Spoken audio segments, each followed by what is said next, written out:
back to the Trading Post. I'm Fred, and of course, we all know who this is. My co-host, Noodle. Hope you guys been enjoying these episodes. We got a good one today. This one here is episode 11, Raven Rock. Government Doomsday Plans. All right, we're going to get into this here in just a second. I'll get myself together here. Give me a second here, guys. Sorry about that. Yeah, this is pretty damn interesting. I'll be honest with you, because I had no idea about any of this. Somebody told me about it, told me to look into it, and sure enough, it's very interesting. It's definitely got a lot here. So I apologize if it gets a little bit drawn out, if it gets a little bit too much with facts and stuff like that, but I'm trying to give you all the pertinent information that's there. So without further ado, I'm gonna let my buddy sit in my lap here. Okay, I'm gonna start off by saying Raven Rock has been called the Underground Pentagon. Okay, and it's located near Blue Ridge Summit in Pennsylvania at Raven Rock Mountain. Now, the Raven Rock Mountain Complex, also known as Site R, is a U.S. military installation with an underground nuclear bunker. Okay. I got some questions here, and then like I'm answering them myself, so that way, you know. One of the questions is Raven Rock operational? Yes, it remains operational with a minimum staff of 100, but has the capacity to house and protect thousands more. Why are underground bunkers being built? Okay, fair enough question, right? These bunkers were built as part of continuity of government plans, basically doomsday plans, okay? Or COG, continuity of government, for short, which received renewed interest and funding after the 9/11 attacks. According to the book Raven Rock, the story of the U.S. government's secret plan to save itself while the rest of us die, written by Garrett Graff. That's a long title. So I was about running out of wind on that one. Anyways, can you visit Raven Rock?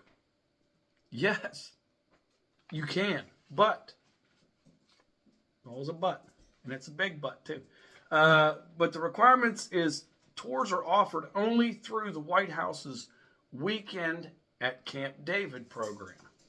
Now, I don't know what all that entails. I didn't dig into that. Listen, there's plenty of rabbit holes to dig through, and this is one in itself. But if you're more than interested, go ahead and look it up.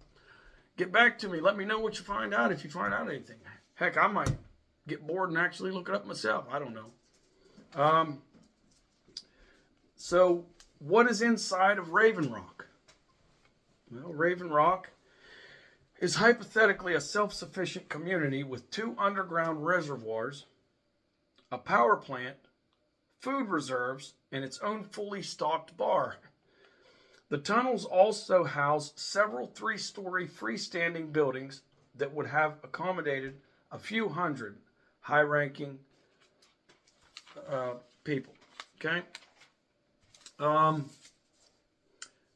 me 1 second. Sorry about that. Daggone throat's been dry. The Raven Rock Mountain Complex, or for short RRMC, also known as Site R, is a U.S. military installation with an underground nuclear bunker near Blue Ridge Mountain. I've already stated this, but I'm sorry, it's, we're going to pick it up. Blue Ridge Summit, PA, at Raven Rock Mountain, that has been called Underground Pentagon, which I've already stated. The bunker has emergency operations centers for the United States Army, Navy, Air Force, and Marine Corps, along with Mount Weather Emergency Operations Center in Virginia and the Cheyenne Mountain Complex in Colorado. It formed the core bunker complexes for the U.S. continuity of government plan during the Cold War to survive a nuclear attack. Okay, here's a note. Must be important, I don't know. Or maybe it's just interesting. I don't know. Raven Rock Mountain Complex is in Liberty Township, Adams County, Pennsylvania. The Site R tunnel entrance with abutments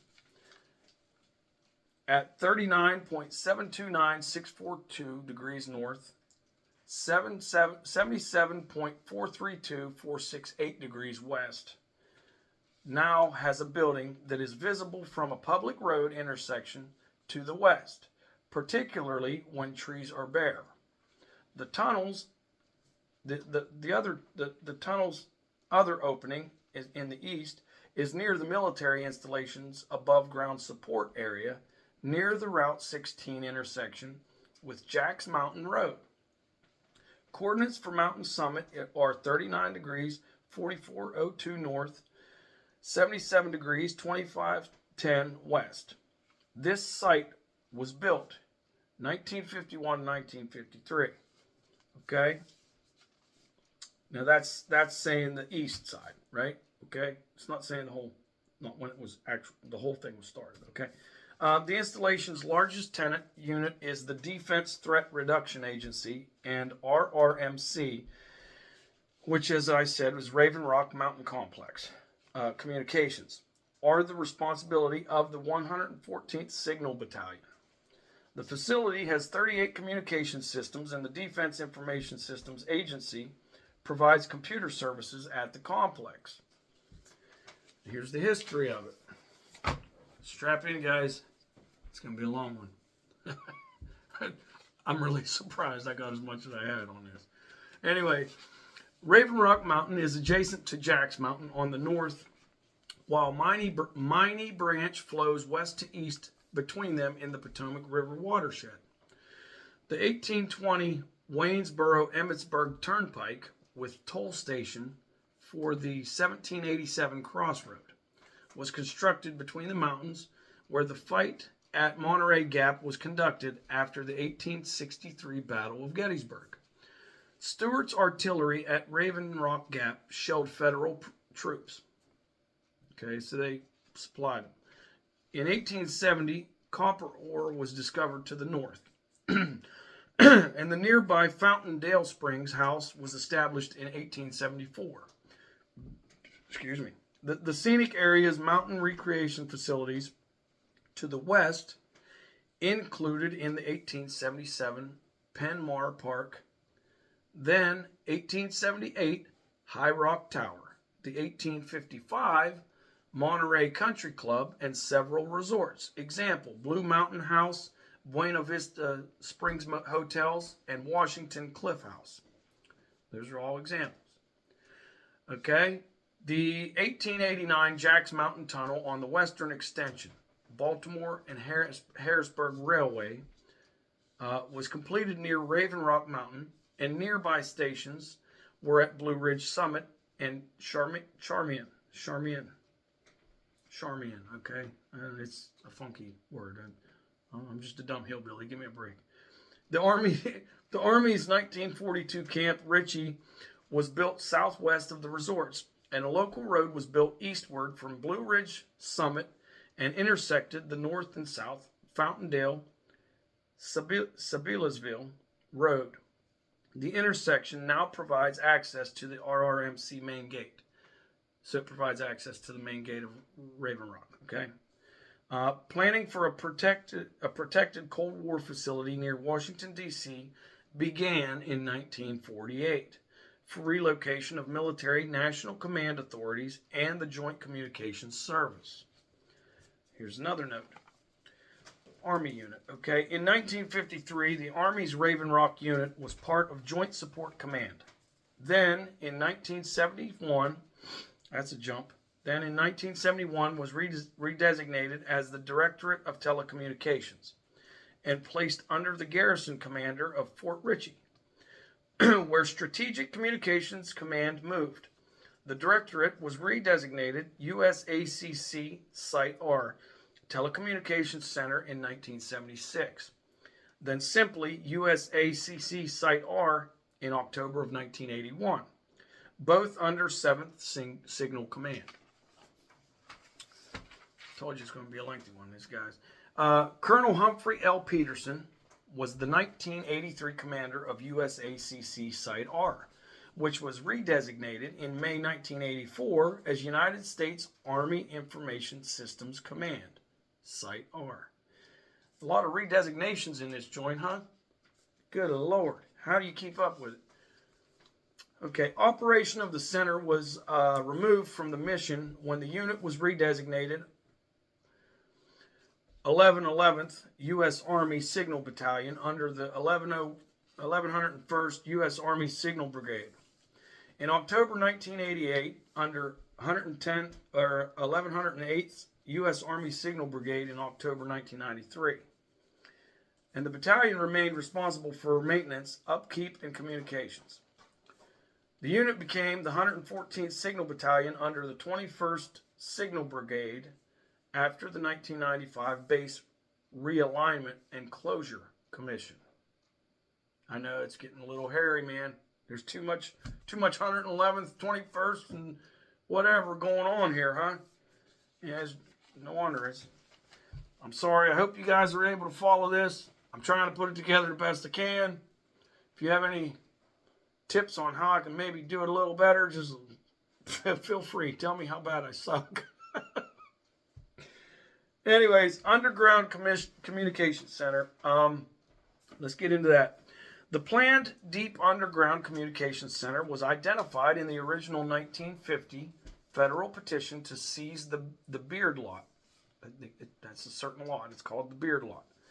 Don't ask me why. That's just the name. A 1,500-foot high, mile-long hill located at Fountaindale and extending east and south along the Waynesboro-Emmitsburg Road. The Declaration of Taking for the United States of America. 1,100 acres of land was filed at the Adams County Courthouse on January 23rd, 1951, and made the government the official owner of the 280-acre tract of land seized from 4 properties.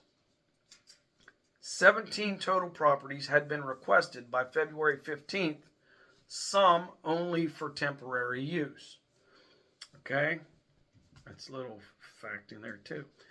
South of and above the Carson Service Station on the Sunshine Trail, bulldozers began work on January 19th, 1951.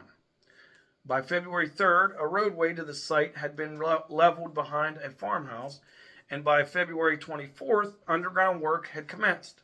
40 men working normally on that date were only performing above ground construction. Okay, let's get that clear. Only above ground construction. They wasn't doing no tunnels. They wasn't doing none of that craziness yet. They wasn't doing none of that. By May 26th, the Army had named the land named the landform Raven Rock. Sorry, I'm getting tongue-tied here. Raven Rock Mountain, they named it. Okay, Raven Rock is a pillar landform to the north along the mountain range, and listed its elevation is 1,527 feet. It's a fairly high formation. Okay, by October 20th, 1951, there had been 2 deaths on the construction. A man by the name of Roland P. Kelly of Penmar, Maryland, due to premature dynamite detonation in the Beard Lot Tunnel, and a power shovel operator from Phillipsburg named Leroy Flegel, who suffered crushing injuries. That's all it says, just crushing injuries. Obviously, kind of self-explanatory. The guy got crushed. Poor guy. Same with the other guy with the premature dynamite detonation. That's one hell of a way to go, man. Rest in peace to these guys, man. It ain't cool. Anyways, let's continue on, okay? The S.A. Healy Company was working on the alternate Pentagon in November 1951, when the government announced a defense appropriations cutback that would affect the project. Okay, we're going to jump to on January 16th, 1952, the government indicated that when completed, that when completed, the bunker have a standby group of approximately 100 personnel. Because of construction damage to the Sunshine Trail, the U.S. said it would rebuild the trail in any fashion the state desired. Okay?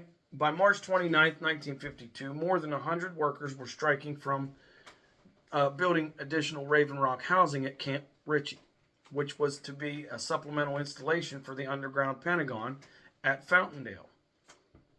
No work was going on in the Raven Rock Tunnel, Beard Lot, at that time. Local travelers, having to bypass on the Serpentine on the slope between Monterey and Fountaindale, grew frustrated during the delay. The incomplete tunnel was derogatorily dubbed Harry's Hole for President Truman. You gotta laugh about that one. I'm sorry. I'm sure they was pretty pissed. You know how it is, road construction just on the highway. Imagine them digging into a mountainside. Yeah, it could be bad, especially for a prolonged time. Okay, by April 7th, 1952, United Telephone Company rights of way had been secured for 4 tracks, including one in Cumberland Township. Easements for 3 additional private tracks were filed by the government in December of 1953. Okay. A 1954 lawsuit against the U.S. by Alfred Holt was seeking $2,000 an acre for his 140-acre lot atop the Beard Lot, after turning down an offer of $2,800 from the government. Well, I don't know. I would imagine they'd probably give him crap about it because they already offered him 28, and then he goes back and only wants $2,000 a lot. He must have had a change of heart. He needed the money.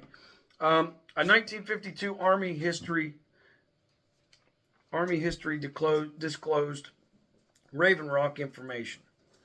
3 underground buildings were completed in 1953. The year a guard shelter burned on the installation. By April 1954, Little Pentagon development had cost $35 million. That's in 1954. I didn't do the math. I didn't try to equate that to what it would be now, but you're talking billions probably right now. 1954. For Little Pentagon. That's how much that was. That's insane. And that's probably not the ending cost. That's just, let me see here. The development had cost $35 million. So I don't know if it's not stating whether it was the complete overall. I mean, because they added on to this. They started back in late 40s when they started thinking this up and trying to get things together. So they had a long time to work on. Anyways, automatic activation is the other one, okay? After 1954, Air Defense Command Blockhouse was built at Ent Air Force Base, where the joint 1955 Continental Air Defense Command was activated. In August 1955, OSD approved the automatic activation of Raven Rock's alternate Joint Communications Center on declaration of air defense warning or notice of surprise attack. Okay. SAC similarly completed a bunker in 1955.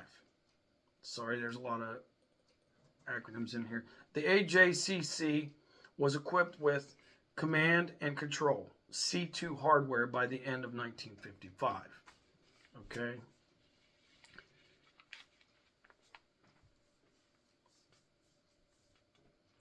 And we're going to 1956, the War Room Annex. Okay. In July 1956 at Raven Rock, a joint War Room Annex was established and was operated by the Air Force. And Raven Rock's readiness was broadened in April 1957 for activation prior to emergency if JCS thought it necessary. Joint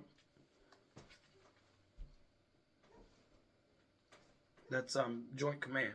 By 1959, the services as well as JCS regarded Raven Rock as their primary emergency deployment center. For the Air Force, it served as headquarters, USAF Advanced, capable of receiving the Chief of Staff and key officers. After President Dwight D. Eisenhower expressed concern about nuclear command and control, a 1958 reorganization in National Command Authority relations with the Joint Commands was implemented. On July 1st, 1958, Raven Rock's U.S. Air Force Facility, ADCC, Blue Ridge Summit, became one of the 33 NORAD Alert Network number 1 stations, but with receive-only capabilities as at TAC headquarters. Sandia Base, and Presidio at San Francisco. On October 20th, 1960, the JCS instructed the Joint Staff to establish a Joint Alternate Command Element, or a JACE, J-A-C-E, for rotating battle staffs to Raven Rock for temporary duty. In November 1960, consoles at the Pentagon's Joint War Room became operational, and the Raven Rock JACE was activated on July 11, 1961, and under U.S. Air Force Brigadier General Willard W. Smith, with the five staffs permanently stationed in Washington and an administrative section at Fort Ritchie. Rotations began in October 1961. Fort Ritchie also had the OSD Defense Emergency Relocation Site. An expansion project by the Fraser Davis McDonald Company was underway in December of 1961. All right. At the Little Pentagon and bunker personnel were evacuated during a 1962 fire. Pentagon construction was to provide an entire JCS center at the Joint War Room opened the National Military Command Center, NMCC, in early October 1962. It was initially considered an interim center until a nearby Deep Underground Command Center, or a DUC, D-U-C-C, could be completed, after which Raven Rock would be phased out as superfluous,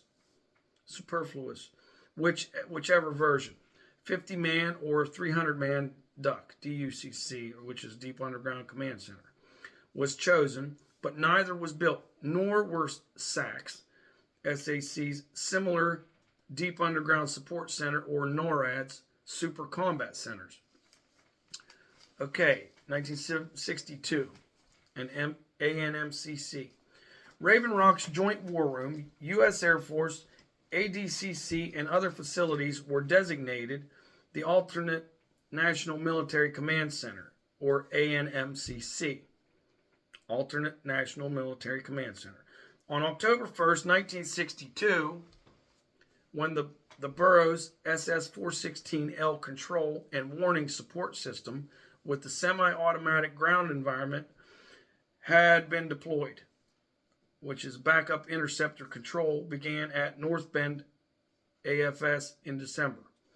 The term AJCC remained in use only for the Army Managed Communications Complex. Okay? And by the way, this is a note. I'm sorry. I had a note here and I got ahead of myself. JCS equals Joint Chiefs of Staff, for those who don't know. And SecDef is Secretary of Defense. Okay? I'm sure, but you haven't heard SecDef yet. On October 17th, 1962, DOD, or Department of Defense, Directive S-5100.30 conceived the Worldwide Military Command and Control System with 5 groups of C2 systems. The National Military Command System was the primary group to serve the President, SecDef, and Joint Chiefs of Staff, and was to contain the Pentagon, NMCC, Raven Rock, ANMCC, 3 NEACP aircraft on 24-hour ground alert, 2 NECPA ships, and interconnecting communications. The Raven Rock bunker was hardened further to about 140 pounds per square inch blast resistance by 1963. When the Cheyenne Mountain Nuclear Bunker was being completed for TBD, PSI, the USAF's subsequent IBM 473L command and control system, with an AN/FYA2 integrated data transfer consoles and large panel display subsystem, had equipment deployed at both the NMCC and ANMCC. A second IBM 1410 computer was installed by December 15, 1966. I know a lot of this stuff is like, who cares? I've covered whatever I could get, guys, okay? This is what I could grab. I was grabbing it. Gotcha? You know what I mean? You got me? 1976 Telecommunications Center, all right? The USACC Site R Telecommunications Center was designated in 1976, and the 1977 Alternate National Military Command and Control Center Improvement Program was worked on by the DoD Special Projects Office, later renamed Protective Design Center, for a new deep underground C2 center with 73 miles or 4.8 kilometers of air entertainment tunnels. It was canceled in 1979. After the 2001 September 11 attacks, Vice President Dick Cheney used Raven Rock as a protected site away from President George Bush. Notably, United States Deputy Secretary of Defense Paul Wolfowitz remained at Raven Rock during the aftermath of the 9/11 attacks, as Defense Secretary Donald Rumsfeld refused to evacuate the Pentagon. The Raven Rock Mountain Complex was declared part of the Pentagon reservation under and on May 25, 2007.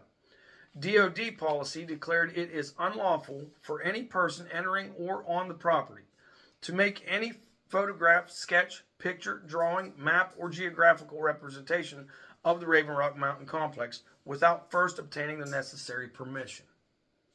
I might be in trouble on this one, guys. I don't know. I didn't put no drawings up there, so I should be safe. We'll find out, though, won't we? In 1977, the bunker had an emergency conference room, and the Current Action Center was a military intelligence unit. An Air Force general was responsible for overseeing the installation's communications. Okay. I'm going to go back to back in the beginning. I know we went over a bunch of craziness. Like, it's just insane that this has been around for this long. I've never even heard of this until I started doing this research, you know? I mean, I'm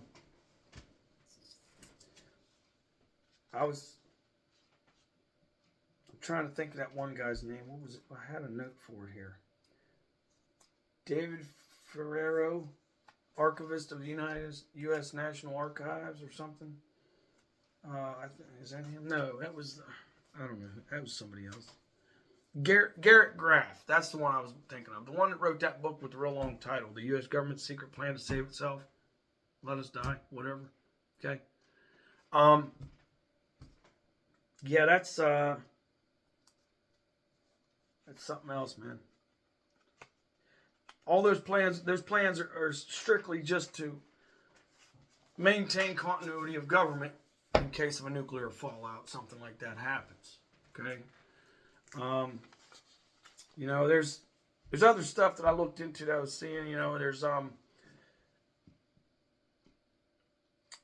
as far as like 1952, they did an assessment of the building versus an atomic attack, and they stated it should be okay if it was nominal bombs, but not a big one. So who knows? That's as of 1952 when they did that assessment. Okay, you got to realize they've been working on that thing.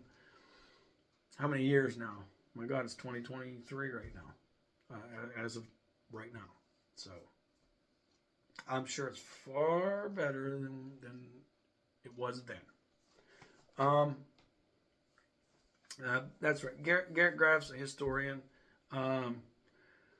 But yeah, his book Raven Rock, the story of the U.S. government's plan to save itself while the rest of us die. I don't know. I didn't read the book. I don't know much about it. It may be good, maybe a really good book. I don't know, but it's a reference for you guys. If you guys listening out there, you want to check it out, check it out. Um, uh,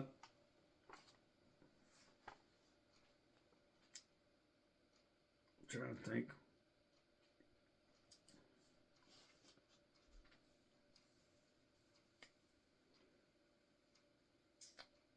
I mean, this was all spurred on because of the Cold War and all that. You know, their concerns, and rightly so. I mean, I don't, I don't believe this. This here, I don't believe this is some kind of whatever conspiracy or anything like that. From what I gathered here, I mean, it's not. You're only going to get what you're going to get. You know what I mean? What they don't want you to know, you ain't going to know. It's that simple. And if it's something secret like that, they're not gonna release any information. Like they're not gonna release stuff that pertinent questions that you may have about it or whatever. At least I've never heard of them doing that really. If it's something that's secret, so. But it's really interesting to say the least, because I've never really even heard much about it, and then someone said, "Hey, check it out, man." So. That's what I did. I checked it out for you guys. You know, I'm sorry it seemed like it's kind of drawn out. You know, this and that, this, blah, blah, blah. But that's what I got. That's what I grabbed. If you come up with anything else, send it my way. Okay? I'd appreciate it. Also, I was going to touch up on these couple little last points here before I go. There's one called Vivo's X Point. It's another one. I don't know if I should look into this, if you guys are interested in me trying to dig into this and find any information, what I can or can't. But it says it's the largest underground bunker in America. It's located in one of the safest areas of North America at an altitude of 3,800 feet roughly, inland from all large bodies of water and 100 plus or minus miles from the nearest known military nuclear targets. Those are just some bullet points that I got there. Cheyenne Mountain Bunker in Colorado has 25 ton steel doors and 1,000-pound steel springs to absorb the shock from a direct hit from a nuclear attack. I couldn't imagine seeing 1,000-pound steel springs, what that looks like on them doors. 25-ton steel doors. Good Lord. Woo! They went all out on that one, didn't they? You know, put your comment in there, man. Let me know. What do you think? You think they went all out on that one? You know, just to touch up, there's another one. I don't know. I heard of one called Greenbrier Bunker. I don't know what that is all about, but I haven't really looked into those. So if you'd like me to do another one on underground bunkers and stuff, we can maybe compile them. I'll pull some information from each different bunker and we'll go down through it. Hit the bullet points. You know, bam, bam, bam. Wham, bam, thank you, ma'am. Get it done. Anyways, y'all, I'm hoping that you liked this episode. I'm hoping that you learned something from it. I hope I didn't go too fast. I was just trying not to overwhelm you guys too much. I didn't want to prolong the episode to where it was dragged out, because I knew there was a lot of information in there. Now, if you have to slow it down or whatever, just play it back just to catch some information if you need to.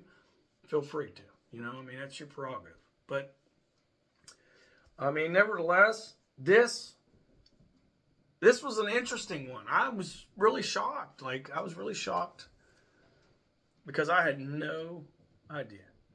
You know, and this is what's interesting. This is what I love personally about doing this is when I research and I'm getting into this stuff, I'm learning so much.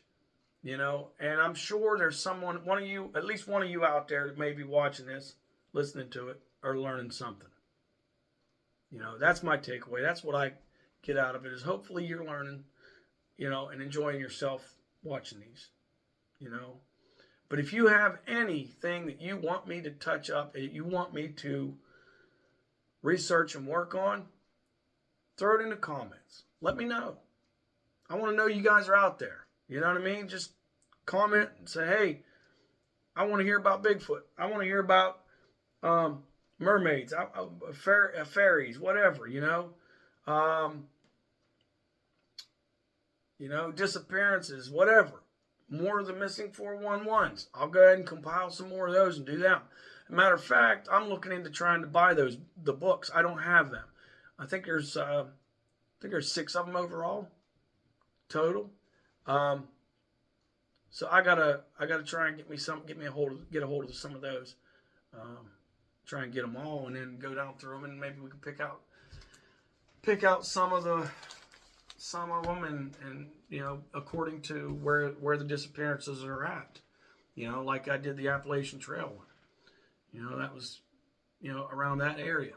So maybe we'll do other areas like Oregon and wherever, California, Florida. From what I heard David Politis say on one of those Coast to Coast AM things, he was saying that Florida only has a very, very small amount, which is surprising.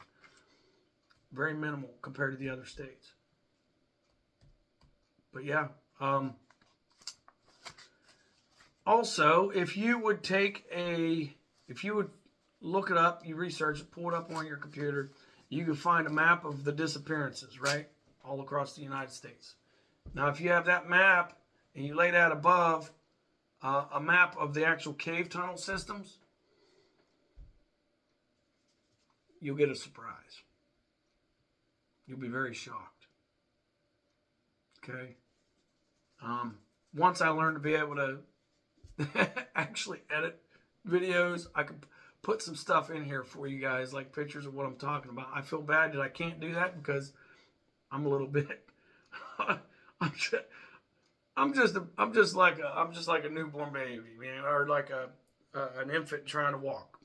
I'm trying to get my bearings here, but I promise you guys, when I do, I'm gonna probably go back over some of these older videos before I was able to do it, and maybe go ahead and fit some stuff in there and maybe update them to make them a little more entertaining, interesting. And as I always said, this is for entertainment and informational purposes, educational purposes only. Okay?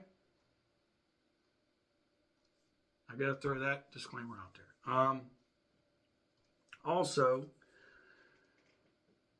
I think this has been a pretty good episode. This has been episode 11, Raven Rock. And I hope you were entertained. I hope you take something away from this. Okay? And, yeah, this is the Trading Post, episode 11. And you guys, live happy lives, man. Life's too short not to. Be happy. Do your thing. All right? Don't let no one judge you. Who cares what they think? This is the Trading Post out. You guys have a great night or day.